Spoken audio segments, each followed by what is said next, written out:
Mwaswera bwanji amalo anzanga kwina kulikonse kumene muli. Ndabweranso ine activist Cliff Chinyama. Pakatipa sitima panga zogwedeza. Fwa boma lili pano lipajado likumafuna kungogwedeza. Kuti mwina mwaje lidzuke lizitha kuzindikira chinthu chomwe likutani kodi likupanga. Ndeti napereka mpata pakatipa sitima nena za ma demonstration, sitima panga against boma kapena meki panyengo ino ya zisankho. Izi zimachitika malingana ndi kuti timafuna kuti tipereke mpata kwa azisogoleri osiyana akapereke ma nomination letter awo mwabata ndi mtendere. Koma sizimasonyeza kunena kuti ifeyo zodandaula tilibe kapena kuyikapo maganizo malingana ndi zisankho zomwe zili pakati pathu, maganizo amenewo atithera ayi sizimatanthauza choncho. Pano tili ndi nkhani yomwe tikufuna tipemphe a president. A president amalimbikisa achinyamata kuti azitengapo nawo gawo pa mipando yosiyana youth empowerment.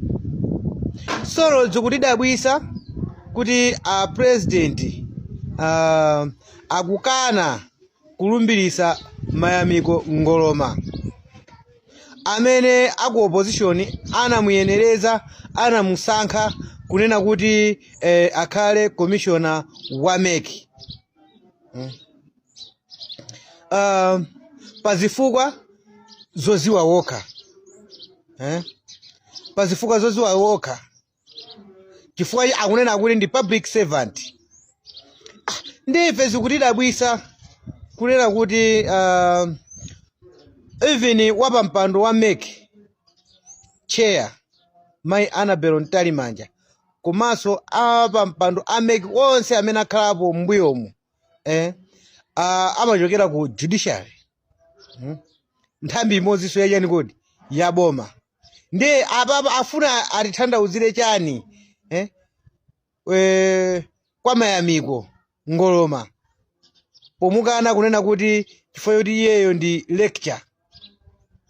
Zikutanthauza chani? So ine ngati mmodzi wa chinyamata activist ndikukhulupirira kunena kuti tinali ndi zionesero mwezi watha omwe ndithu tinakanika kupita pa nsewu malingana ndi ana ankalemba mayeso.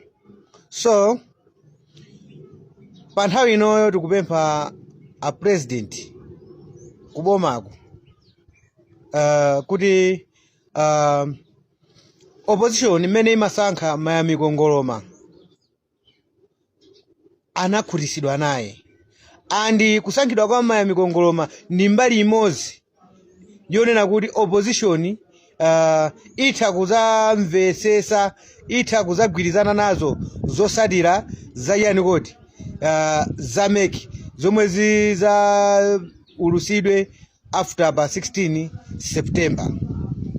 Ni mbali imodzi kuti chifukwa azakhutisidwa nazo chifukwa kuti akutumizako munthu wawo nankha ngati munthu wawoyo mukumukana mufuna mutuze kuti opposition izakhulupirira bwanji zosatira zimenezi. Chifukwa pakatipo pakhala pali kukokana pakati pa MEC ndi ma CSOs osiyana pa nkhani ya Smartmatic. Nkhani yonena kuti Smartmatic ikapangidwe audit munapeza MEC ikukanisisa pakana pano tikunena pano patu nkhani ili ku court. Yakafika nkhani ku court chifukwa kuti MEC ikukanisisa.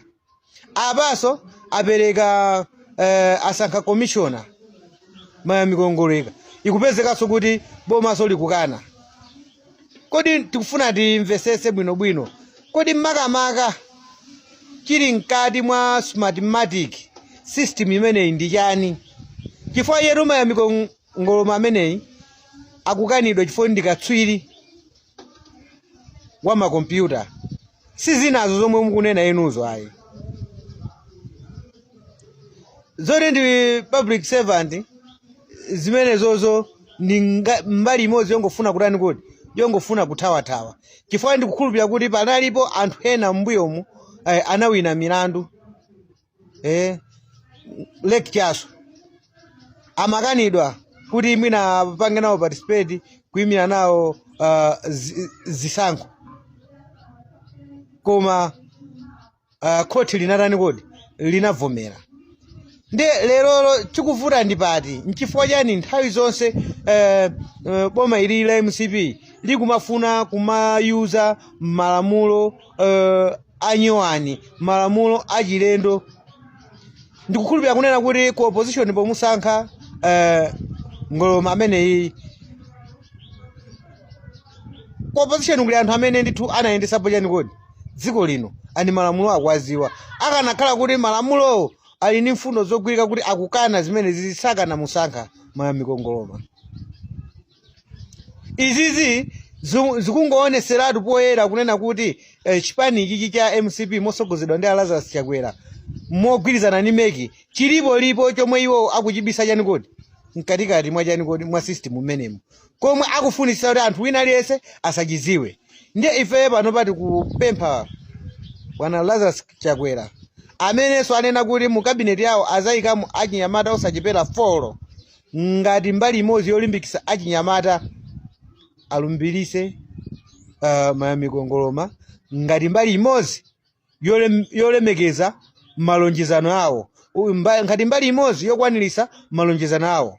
Ngati sakupanga izi, ine as a Cliff Chinyama amenenso ndili wachinyamata tilembera kwa DC kwaziwisa za ma demonstration pakangotha 24 hours, chifukwa chena kuti opposition posankha munthu ameneyi kuti akakhale nawo ngati commissioner ku Meki zithandizira kunena kuti zosatira zikamazatuluka nawonso azakhutisidwe. Koma ngati china chilichonse akuwakanira, ngati china chilichonse mukutikanira, palibe kuthekera kunena kuti zisankho zimene zizi munthu azazitani kodi azazikhulupirire, mapeto ache zizakhala zisankho zaziwawa. Mwa ichi tikunena kuti 24 hours a president avomere kulumbirisa commissioner amene wasankhidwa ndi ndani kodi ndi opposition, apo ayi ifeyo tipita kunsewu. Zikomo kwambiri.